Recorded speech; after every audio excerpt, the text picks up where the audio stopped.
Masarap kasi sa pakiramdam mo, ma'am, yung yung maramdaman mo na mayroong mga sumusuporta sa'yo kagaya ng ginagawa ng team sa akin. Na hindi lamang isang empleyado kundi rin parang isang pamilya.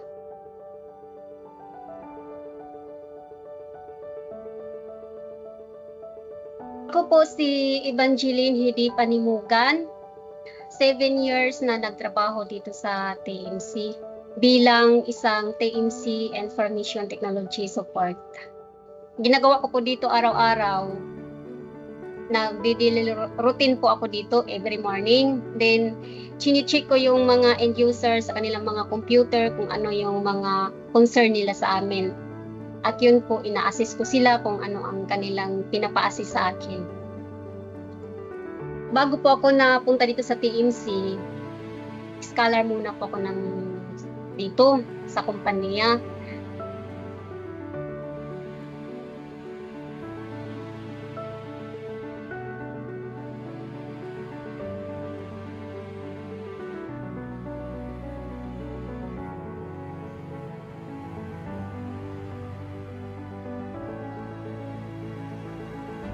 Po sa trabaho ko po, ma'am, kasi hindi ko po na-expect na ganito na yung malalaman ko po sa buhay ko noon. I-compare sa ngayon po na nakapagtrabaho na ako dito sa TMC, malaki po ang improvement sa akin.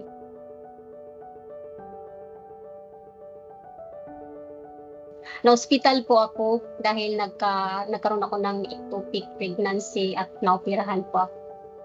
Ayun po, at doon ko po naramdaman yung suporta.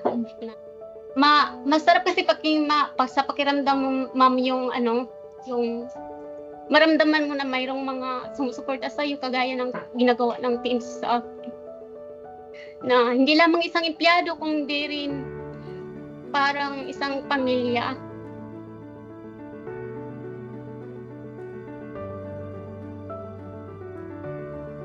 Pamilya ko po, ma'am, malaki ang naitulong kasi yung mga pamangkin ko, natulungan ko sila sa kanilang pag-aaral. Mayroon na po nakapagtapos na maestra at nakapasar na ng board exam ngayong 2025.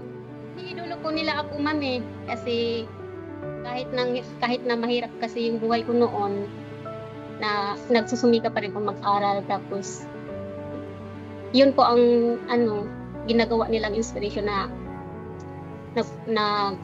susumikap rin sila sa pag-aaral.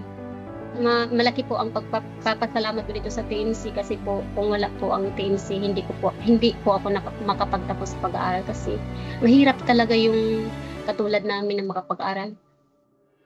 Sa hirap ng buhay.